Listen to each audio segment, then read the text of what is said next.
Bismillahirrahmanirrahim. Assalamualaikum warahmatullahi wabarakatuh.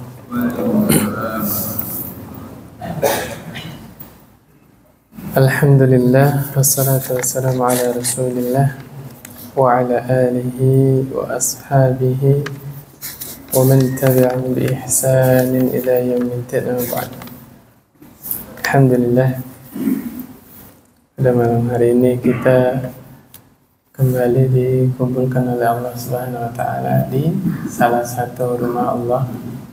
Mudah-mudahan ini sebab kita mendapatkan sakinah dan rahmat, sebagaimana Nabi ingatkan, majtama'a qaumun fi baitin min buyutillah illa nazalat alaihimus sakinah wa ghashiyatuhumur rahmah wa hafathumul malaikah wa dzakarahumullahu fi man indah.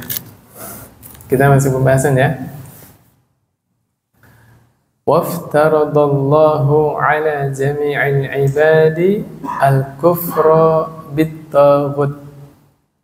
Dan Allah mewajibkan atas seluruh hambanya supaya kufur terhadap taghut. Kufur ini lawan dari apa? Iman. Wal imana billah. Inilah yang dimaksud makna la ilaha illallah. Ya. Nafyu isbat. Apa itu nafyu? Menolak seluruh sesembahan-sesembahan selain Allah. Isbat, menetapkan hanya Allah satu-satunya yang berhak disembah. Maka tauhid itu tidak akan terwujud sampai kita juga kufur terhadap seluruh taghut. Apa itu yang dimaksud taghut? Qala Ibnul Qayyim rahimahullah ta'ala, ma'na taghut ma tajawaza bihil abdu haddahu min ma'budin aw matbu'in aw muta'in. Taghut adalah sesuatu yang seorang hamba itu menyembahnya, mengikutinya atau mentaatinya secara melampaui batas. Ya. Jadi kalau ada manusia ditaati tapi mentaatinya melampaui batas. Apa yang dimaksud mentaati makhluk melampaui batas? Yaitu sampai melanggar syariat. Ya, seseorang tersebut menetapkan suatu hukum yang bertentangan dengan syariat, kemudian ditaati. Begitu juga makhluk yang dicintai melampaui batas. Bagaimana contohnya? Itu ketika ada makhluk yang dicintai oleh makhluk lain melebihi cinta makhluk ini kepada Allah Subhanahu wa Ta'ala. Insyaallah jelas Pak ya? Di sini yang harus digaris bawah ini diapain Pak? Diibadahi, diikuti, ditaati. Ya, diibadahi, diikuti, ditaati. Wat-tawaghitu kasirun, dan taghut-taghut itu banyak. Jenis-jenisnya itu banyak. Ru'usuhum khamsah. Nah, dedengkotnya ada 5. Yang pertama, iblis la'anahullah. Ya. Dedengkotnya para taghut yang pertama Pak, iblis la'anatullah. Sudah pernah saya sampaikan di sini ya. Kalau syirik itu menuhankan makhluk, ya, menjadikan sesuatu selain Allah itu menjadi Tuhan, itu adalah syirik. Contoh, manusia menyembah iblis. Syirik nggak Pak? Nah, manusia yang menyembah iblis disebut apa? Musyrik, ya kan? Kemudian iblis nyembah apa? Iblis termasuk orang kafir bukan Pak? Wa kana minal kafirin, ya kan? Pertanyaannya, apa yang iblis sembah? Apa? Hah? Betul, syahwatnya, hawa nafsunya. Jawabannya di surah Al-Jathiyah ayat 23. Afara'aita man ittakhadha ilahahu hawa. Allah yang menerangkan bahwa ada hamba-hamba Allah yang menuhankan hawa nafsunya, menuhankan syahwatnya.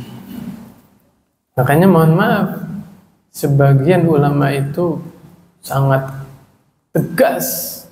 Bahkan ada yang mengkafirkan orang yang meninggalkan sholat. Kalau digali-gali ya mungkin tanpa disadari orang-orang yang meninggalkan sholat, dia telah menuhankan hawa nafsunya. Betul nggak Pak? Allah nyuruh untuk menegakkan sholat, hawa nafsunya bilang nggak usah sholat. Dia lebih mentaati mana Pak? Jelas ya? Nah, ini sebagian ulama tegas Pak. Bahkan saya pernah dengar dialognya seorang ibu-ibu curhat sama seorang syekh tentang suaminya yang meninggal. Nah, curhat, ditanya, suami ibu sholat tidak? Pokoknya ceritanya panjang ya, masih sholat tapi kadang-kadang bolong-bolong gitu. Terakhir itu sayanya anak-anaknya tidak ada kewajiban mendoakan ayahnya. Sampai seperti itu. Kaget saya juga. Ini diantara ketegasan para ulama menyikapi orang-orang yang meninggalkan sholat. Nanti kita sampaikan di akhir.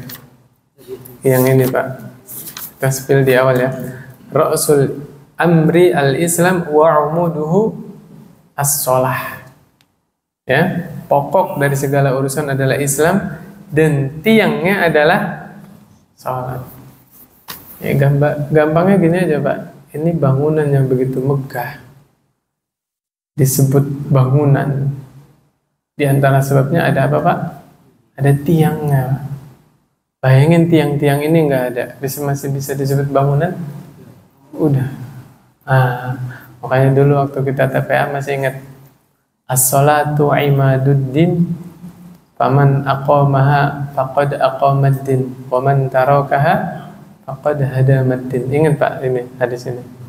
Salat adalah tiangnya agama. Siapa yang menegakkan salat dia telah menegakkan agama. Siapa yang meninggalkan salat berarti dia merubuhkan agamanya. Jelas Pak ya? Jadi iblis itu menuhankan hawa nafsunya, syahwatnya.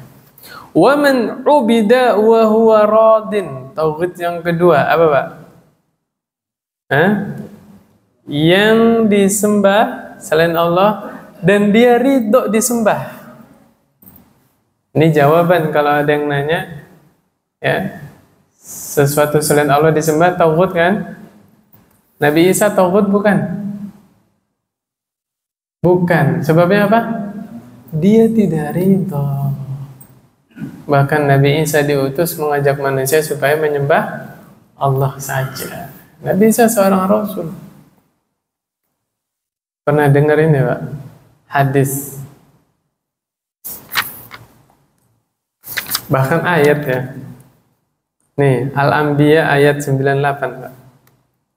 Innakum wa ma ta'buduna min dunillah hasabu jahannam antum laha waridun. Surat apa Pak? Al-Anbiya ayat 98. Sesungguhnya kalian dan apa yang kalian sembah selain Allah itu menjadi bahan bakarnya neraka jahannam. Kalian pasti masuk ke dalamnya. Ya antum laha waridun. Yang disimak di sini apa Pak? Di garis bawahi. Kalian dan Tuhan-Tuhan kalian. Nah, orang-orang musyrik berkata dengan bangga, kami juga menyembah Isa. Dikira Nabi Isa dimasukkan ke dalam neraka juga ya. Dan si fulan, orang-orang saleh terdahulu. Lata, Uzza, Manat, Hubal. Apa lagi? Wad, Suwa', Yaghus, Ya'uq, Nasra. Kalau di surah Nuh itu ada tafsiran dari Ibnu Abbas ya, yang disebut Wad, Suwa', Yaghus, Ya'uq, Nasra. Mereka ini adalah orang-orang soleh. Orang musyrik dengan bangga, kami juga menyembah fulan. Nah, mereka akan masuk neraka. Apa jawabnya, Pak? Al-Anbiya ayat 101 102. Kata Allah Subhanahu wa taala, "Innal ladzina sabaqat lahum minnal husna ulaika anha mub'adun." Bahwasanya orang-orang yang telah ada untuk mereka ketetapan baik dari kami, ya, yaitu Allah berikan surga bagi orang-orang yang soleh tadi, ulaika anha mub'adun, justru mereka sudah lebih dulu dijauhkan dari neraka. Lanjutannya, Pak, la yasma'una hasisaha. Orang-orang soleh tadi yang sudah masuk ke dalam surga, walaupun disembah oleh orang lain, ya, pengikut yang fanatik, apa kata Allah? Mereka tidak mendengar sedikit pun suara api neraka. Ya, wahum fi mashtahat anfusuhum khalidun. Nah, saya pernah sampai kepada saya hadis bahwa matahari juga Allah masukkan ke dalam neraka, bulan juga Allah masukkan ke dalam neraka. Matahari disembah nggak, Pak? Bulan disembah nggak, Pak? Pertanyaannya, matahari, bulan kan bukan makhluk yang berakal, betul kan? Salah mereka apa? Apakah mereka ridho disembah? Demi Allah, Pak, bulan dan bintang matahari itu bertasbih kepada Allah. Lalu kenapa dimasukkan ke dalam neraka? Untuk menyiksa orang-orang musyrik. Matahari itu digunakan untuk alatnya, bukan mataharinya yang disiksa. Ya, subhanallah, penjelasan para ulama itu kita butuh, ya. Kalau enggak salah paham kita baca hadis. Ya, subhanallah, luar biasa. Saya nggak dapat pemahaman ini kecuali mendengarkan penjelasan dari para ulama. Subhanallah. Kembali lagi, yang pertama tadi apa? Iblis. Yang kedua, yang disembah selain Allah dia ridho, ya, syaratnya dia ridho baru disebut tauhid. Tapi orang soleh yang nggak salah apa-apa, yang nggak tahu apa-apa tentang penyembahan tersebut, seperti Nabi Isa alaihissalam, bukan tauhid. Yang ketiga, wa man da'an nasa ila ibadati nafsi. Ya. Orang yang mengajak manusia supaya menyembah dirinya. Ayo balik lagi definisi tauhid tadi. Ada 3. Disembah, diikuti, ditaati. Sebagian dai itu terkena fitnah. Fitnah apa, Pak? Cinta popularitas. Berbangga dengan pengikutnya banyak, viewersnya, followersnya, subscribernya, ya nggak? Nah, dia ceramah, dia mengajak manusia supaya apa, Pak? Supaya mengikuti dirinya, supaya dirinya ditaati. Hati-hati. La haula wala quwwata illa billah. Sungguh perkataan yang sangat indah saya bawakan di sini, yaitu ceramahnya Ustadz Muhammad Nuzul Zikri. Beliau bilang begini, Pak. Ana berdakwah di masjid ini misalnya 4 tahun, 5 tahun. Kemudian kalian taklid dengan ana, berarti ana gagal dalam berdakwah. Subhanallah, luar biasa, Pak. Ucapan yang keluar dari hati yang bersih. Jadi yang benar itu seluruh dai, ya, para ustadz, penceramah itu mengajak manusia untuk mentaati Allah dan Rasulnya. Kalau ustadz mungkin nggak berucap ucapan yang salah, mungkin. Bahkan saya juga kadang-kadang menyampaikan pendapat yang lemah, kan? Nah, yang jadi patokan itu adalah mentaati Allah, mentaati Rasul. Kalau seorang ustadz, seorang dai mungkin nggak berbuat yang salah atau berucap yang salah, mungkin. Maka jangan ditaati, siapapun itu. Mau S3, ya, doktor, mau profesor, mau yang punya pondok misalnya, yang punya apa? Kalau di universitas paling tinggi itu apa? Rektor. Misalnya. Selama dia bernama manusia biasa, dia bukan nabi, kan? Tidak ada kewajiban kita mentaati manusia tadi. Satu-satunya manusia yang nggak boleh dibantah siapa? Rasulullah Sallallahu Alaihi Wasallam. Itu kita sepakat, ya. Jadi termasuk ini manusia yang mengajak orang lain untuk menyembah dirinya. Menyembah di sini termasuk apa, Pak? Mentaati dirinya, mengikuti dirinya. Apalagi dia mengajarkan sesuatu yang berlawanan dengan ajaran Rasulullah Sallallahu Alaihi Wasallam. Misalnya si Ustadz ini menghalalkan ulang tahun. Ulang tahun sekarang dibikin syar'i, Pak. Apa-apa dibikin syar'i. Dulu happy birthday, sekarang apa? Barakallahu fi umrik. Woi.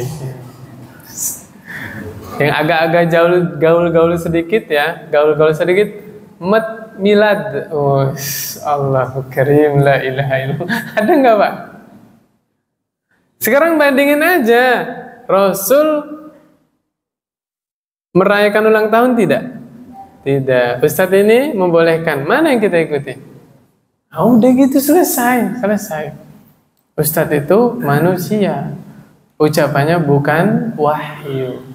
Ya, kadang juga berpendapat yang salah. Nggak boleh kita ikuti. Yang berikutnya, Pak. Wa man idda'a syai'an min ilmil ghaib, yaitu seseorang yang mengklaim bahwa dirinya mengetahui hal yang ghaib. Nah, walaupun pakai sorban, walaupun pakai jubah, tapi kalau dia berani menetapkan hari kiamat terjadi tahun sekian, la haula wala quwwata, yang ketawa tahu orang ini. Ya, walaupun kiai haji atau ustadz misalnya, LC, MA, tapi diisi pengajiannya apa? Berani mengklaim akan terjadi kiamat tahun sekian. Nabi Muhammad sallallahu alaihi wasallam, malaikat Jibril tahu nggak hari kiamat kapan, Pak? Nggak tahu. Apa kata Nabi? Mal mas'ulu anha bi'a'lama minas sa'il. Yang ditanya tidak lebih tahu daripada yang bertanya. Malaikat Jibril nggak tahu, Nabi Muhammad nggak tahu. Muncul Ustadz akhir zaman, tahu kapan dia hari kiamat. Allahu Akbar, la ilaha illallah. Ada nggak, Pak? Ada, Pak. Kalau yang saya tahu ada 2 Ustadz lagi. Saya nggak sebut namanya lah ya. Ya cari sendiri aja teman-teman ya. Nah, kita sepakati dulu, Pak, keyakinan Ahlus Sunnah wal Jamaah yang mengetahui hal yang gaib hanya Allah Subhanahu wa taala. Malaikat juga nggak tahu, Pak. Termasuk hal yang gaib apa? Sesuatu yang belum terjadi atau yang akan terjadi. Bapak tahu besok Bapak ngapain? Hah? Enggak, Pak. Manusia itu hanya berencana. Benar nggak? Berarti ini masuk apa ini? Peramal. Iya kan? Meramal-ramal. Apa lagi? Ramalan bintang, zodiak, ya. Termasuk apa lagi? Pawang hujan. Besok ada acara besar, nggak mau hujan. Akhirnya didatengin tuh peramalnya. La ilaha illallah Muhammad Rasul. Terus gimana dengan ini? Prediksi cuaca. Apa? BMKG. Itu jangan disebut ramalan cuaca. Jadinya kayak ramalan juga kan? Itu sebenarnya kan ada ilmunya. Ilmu apa namanya, Pak? Astrologi kayak gitu-gitu ya. Meteorologi apalah, badan BMKG apa? Badan Meteorologi. Ya, itulah pokoknya. Itu juga kita nggak percaya 100%. Pernah nggak melakukan kesalahan? Pernah. Tuh berapa tahun yang lalu ada tsunami di mana ini? Sumur Anyer ke sana itu loh. Itu kan si Merak sini surut, Pak. Berapa sampai berapa meter ke sana? Pulau kecil tahu nggak, Pak? Sampai ke sana surut. Warga Merak sampai sudah ngungsi ke Gunung Batur. Bener kan? ada kabar nggak masalah segala macam. Ternyata pas surut itu airnya lagi ke sebelah sana itu kan. La haula wala quwwata illa billah. Gitu ya. Apa namanya, ngambil pengalaman karena mereka didasari ilmu sains ya. Tidak mengapa, tapi tetap juga tidak percaya 100%. Gitu. Hanya prediksi-prediksi saja. Gitu. Wallahu a'lam bishawab. Simpelnya gini Mbak, simpelnya orang muslim itu. Cerah ya pergi, gitu aja lah. Hujan gede, alhamdulillah. Allahumma sayyiban nafi'ah. Gitu kan? Kalau masih bisa diterjang pakai mantel ya, pakai mobil, ya bismillahi tawakkaltu. Beres kan? Udah. Ya, jangan mengeluh. Sebagian orang, na'udzubillah ya, mencela waktu, mencela keadaan, mencela musim. Bener gak? Dikasih panas, wanasa wedan. Bener gak? Hati-hati loh Pak, itu Allah yang mentakdirkan cuaca jadi panas. Bener gak? Pas hujan lebat, hujan lagi. Ya kan? La haula wala quwwata illa billah. La haula wala quwwata illa billah. Termasuk Allah tegur di surah Al-Jasiyah. Tadi kita bahas ayat berapa? 23 kan? Lanjut Pak ke ayat 24-nya. Ada nggak manusia yang bilang, kita ini hidup hanya menjalani takdir saja. Mati ya dimakan waktu. Ada kan? Usang dimakan waktu. Benar nggak? Lihat ayat 24-nya Pak. Wa qalu ma hiya illa hayatuna. Gimana? Wa qalu ma hiya. Saya buka aja deh. Emang hafalan tuh berkhianat Pak. Lagi ngimamin lancar, lagi kajian lupa saya. Sebentar Pak ya. Wa qalu ma hiya illa hayatuna dunya namutu wa nahya. Kita ini kehidupan di dunia ya cuman hidup aja. Kita hidup terus mati. Ya kan? Apa kata mereka? Wa ma yuhlikuna illa dahr. Tidak ada yang membinasakan kami kecuali apa? Waktu tuh. Yang menghidupkan mematikan siapa Pak? Allah. Waktu itu makhluknya Allah juga. Hati-hati jangan salah ucap. Ya? Dia bilang begitu. Wa ma lahum bidzalika min ilm. Mereka itu bicara tanpa ilmu sama sekali. Inhum illa yadhunnun. Itu hanya prasangka-prasangka mereka. Kalau manusia yang beriman, kita beriman kepada takdir, kita mengimani Allah yang menghidupkan, Allah yang mematikan. Gitu. Waktu itu makhluk Allah juga. Bahkan kematian itu sendiri Allah akan matikan. Masih ingat ini Pak, hadis ini? Ya, bayangin Pak, sampai ke sana pemahamannya. Bahwa yang mematikan Allah, yang menghidupkan Allah, dan kematian itu sendiri Allah akan matikan. Kalau kematian Allah matikan gimana Pak? Wahai penghuni surga, kalian hidup selamanya tidak akan mati. Wahai penghuni neraka, kalian hidup selamanya tidak akan mati. La haula wala quwwata illa billah. Yang penghuni neraka tambah takut, yang penghuni surga tambah senang, tambah bahagia. Karena udah nggak mati-mati lagi. La ilaha illallah. Ngeri nggak Pak? Ngeri Pak. Kita baca hadis itu deg-degan. Kenapa? Kita nggak tahu nanti di akhirat kita ada di mana. La ilaha illallah. Tambah lagi serem, tambah deg-degan lagi pas kita baca Arba'in Nawawi yang keempat. In ahadakum la ya'malu bi'amali ahlil jannah hatta ma yakunu bainahu wa bainaha illa dira' fayasdiqu 'alal kitab fay'amalu bi'amali ahlin nar fayadkhuluha. Nabi yang bilang, Pak, ada seseorang di antara kalian yang perilakunya menghabiskan umurnya itu di dalam ibadah, Pak. Yang dilakukan itu amalan-amalan penghuni surga. Sampai antara dia dengan surga tinggal sehasta lagi. Ini bahasa hadis. Kalau bahasa kita, surga udah di depan mata. Tapi orang itu didahului oleh Allah, ya, ditakdirkan oleh Allah apa? Faisbiqu 'alal kitab. Namanya sudah dicatat di mana? Di neraka, Pak. Bayangin Pak, puluhan tahun ibadah, namanya sudah Allah tulis di neraka. Maka sebelum meninggal dia berbuat dosa, meninggal masuk neraka. Allahu Akbar. Nggak ngerti kita denger ini. Hah? Sebaliknya ada Pak, orang-orang yang berpuluh tahun maksiat, tapi Allah catat nama dia di mana? Di surga. Sebelum meninggal dia melakukan amalan penghuni surga, meninggal masuk surga. Hikmahnya apa buat kita yang dengar hadis ini? Nah, bagi kita yang sudah Allah mudahkan ibadah, jangan sampai sombong.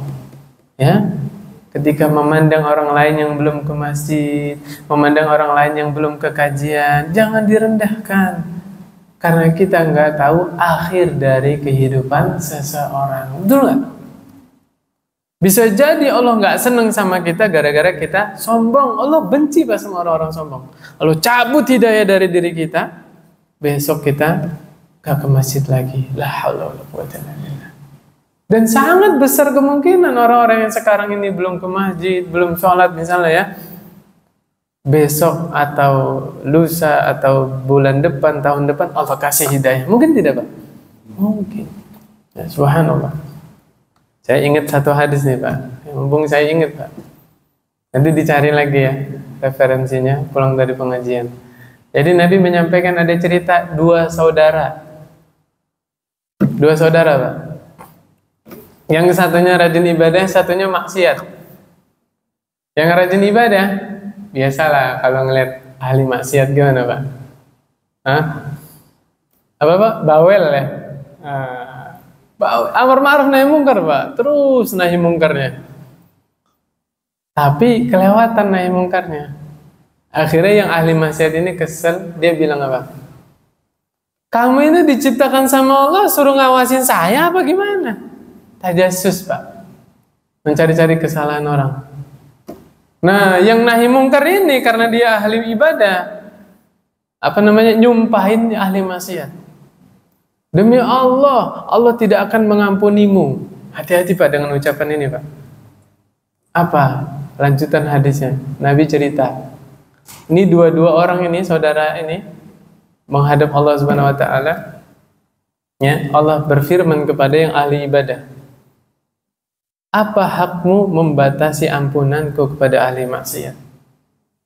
Apalagi pakai sumpah demi Allah tadi. Allah nggak ridho sama yang ibadah ini tadi, yang nyumpahin orang nggak dapat ampunan Allah. Allah panggil malaikat, orang ahli ibadah tadi dimasukkan ke dalam neraka. Sedangkan yang ahli maksiat tadi, aku mengampuni dosa-dosamu. Allah masukkan ke dalam surga. La ilaha illallah. Lihat Pak, hati-hati. Nggak boleh kita nyumpahin saudara kita dengan sumpah yang tidak baik.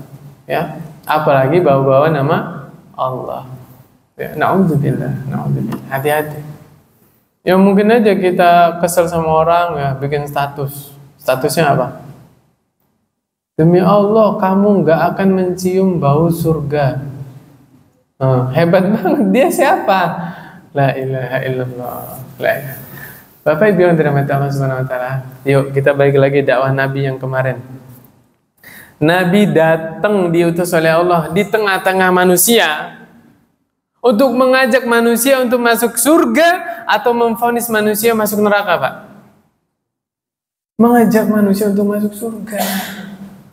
Cuma Nabi kasih tahu untuk masuk surga itu ada syaratnya. Benar nggak? Nabi itu apa kata Allah? Harisun alaikum bil mu'minina raufur rahim. Nabi itu orang yang paling haris, paling apa, Pak? Paling semangat pengen semua manusia itu masuk surga. Paling apa ya bahasanya? Gemes. Ayo masuk surga gitu, tapi ada syaratnya. Syaratnya minimal apa, Pak? Syahadat, sholat.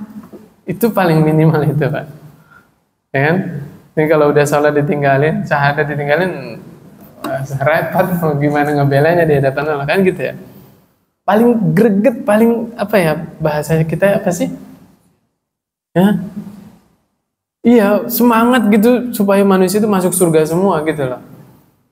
Tapi kan masuk surga ada syaratnya. Dan kita nggak boleh maksa orang masuk Islam, bener nggak? La ikraha fid din, kan nggak boleh maksa. Gitu. Ayo kembali sini lagi. Makanya nggak boleh pak kita memvonis-vonis saudara kita ahli neraka, yang nggak akan dapat ampunan dari Allah, nggak akan cium bau surga. Naudzubillah. Ini kalimat-kalimat yang Allah nggak seneng keluar dari lisan seorang hamba. Yang bagus itu orang mukmin mendoakan kebaikan untuk saudaranya. Barakallahu fikum, ya kan? Yahdikumullah. Apa yahdikumullah, Pak? Semoga Allah memberikan engkau hidayah. Jangan tersinggung kita didoakan begitu. Kadang-kadang Allahu yahdik, marah kita. Wih, emang saya sesat. Lah Bapak kalau bersin bilang apa?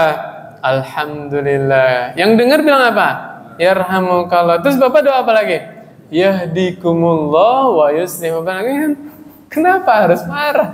Alhamdulillah kita didoakan hidayah. Benar nggak Pak? Kan kita juga minta hidayah sholat. Ihdinas siratal mustaqim. Apa artinya? Ya Allah, tunjukilah kami ke jalan yang lurus. Minta hidayah kan?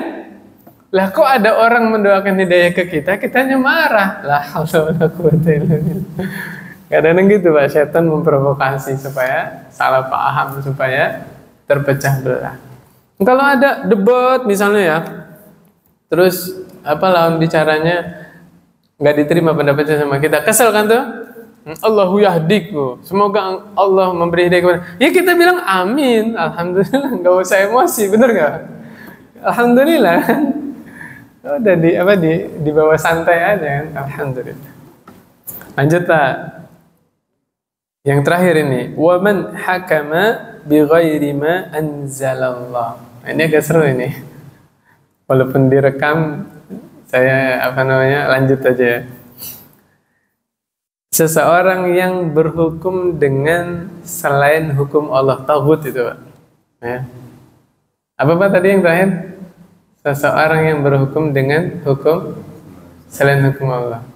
Mau bahas Indonesia Pak? Bahas, bismillah. Ini pembahasan yang aman kok, tenang aja. Nggak usah takut. Kita buka surah Al-Maidah Pak. Al-Maidahnya di ayat berapa? 40. Iya, 44 Pak. Wa man lam yahkum bima anzalallah fa ulaika humul kafirun. Barang siapa yang berhukum dengan selain apa yang Allah turunkan, maka mereka adalah orang-orang kafir. Yang ngomong siapa ini Pak? Allah. Boleh nggak dibantah? Ini hukum asal teori ya. Siapa yang berhukum tidak dengan hukum Allah, maka mereka adalah orang-orang kafir. Sepakat? Saya tambahin nih Pak ayatnya biar mantap, nggak ada keraguan. An-Nisa ayat 60 Pak. Yuriduna ayyatahakamu ila taghut. Mereka hendak berhakim kepada taghut. Kurang dalilnya. Nah kita tanya, terus gimana dengan suatu negara yang hukumnya itu tidak mengambil dari Al-Quran dan Sunnah? Apakah otomatis negara itu menjadi kafir, negara kafir? Tidak. Itu ayatnya Al-Maidah ayat 44 gimana? Allah yang bilang kafir. Inilah jeleknya seseorang kalau memahami satu dalil saja. Lanjut Pak, baca Qur'annya biar nggak sesat. Ayat 45-nya Pak. Wa man lam yahkum bima anzalallah fa ulaika humuz zalimun. Siapa yang berhukum dengan selain hukum Allah, maka mereka adalah orang zalim. Tuh. Paham Pak? Tambahin lagi ayat 47-nya Pak. Wa man lam yahkum bima anzalallah fa ulaika humul fasiqun. Maka orang yang berhukum dengan selain hukum Allah ada 3 keadaan. Ada yang kafir, ada yang zalim, ada yang fasik. Yang kafir bagaimana bentukannya? Ini sepakat ulama, nggak ada yang selisih, Pak. Yaitu seseorang yang meyakini bahwa hukum buatan manusia itu lebih baik daripada Al-Quran. Ini kafir murtad, Pak. Nggak ada keraguan. Kalau ada orang meyakini, ya, hukum buatan manusia nih, misalnya profesor menganalisa hukum seluruh dunia sekian puluh tahun, nah, dia menghasilkan hukum baru tuh. Nah, hukum buatan manusia lebih baik daripada hukum Allah, kafir, Pak, murtad. Tapi kan keadaan kebanyakan manusia yang berhukum dengan selain hukum Allah kan keyakinannya gimana, Pak? Saya yakin Al-Quran itu tuh hukum terbaik. Hukum yang Allah turunkan itu hukum terbaik, benar gak? Tapi saya belum punya kekuatan menerapkan syariat Islam secara utuh, benar gak? Nah, ya Bapak kalau nanya ke pejabat juga, pejabat ya tanya, Bapak, negara Indonesia ini negara Islam bukan? Jawabnya apa? Negara demokrasi. Iya enggak?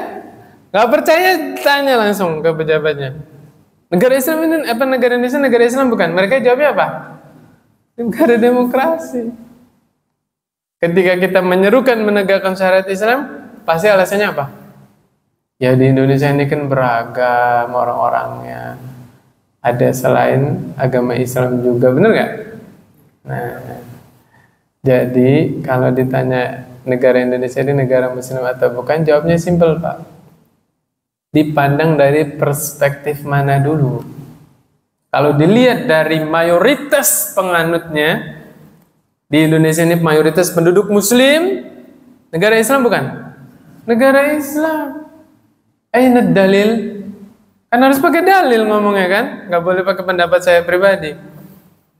Yaitu ada hadis Nabi kalau ingin ekspansi ya, memperluas wilayah di suatu kampung, itu nunggu waktu subuh.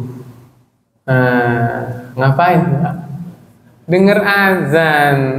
Kalau ada azan, nggak jadi diserang. Karena apa? Negara Islam, apa? Daerah wilayah Islam. Sekarang saya tanya, di Indonesia ada azan nggak, Pak?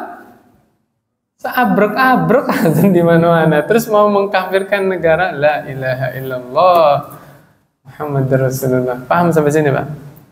Jadi kalau dilihat dari apa? Mayoritas penduduknya beragama Islam, ditambah lagi apa? Syiar-syiar Islam tegak gak di Indonesia? Ayo sebutin bareng-bareng. Syahadat di Indonesia. Orang yang pindah agama, mu'alaf, KTP-nya diatur nggak sama negara? Nah, diatur, ya kan? Sholat, negara ngatur nggak masalah sholat ini? Waktu-waktu sholat diatur nggak? Diatur.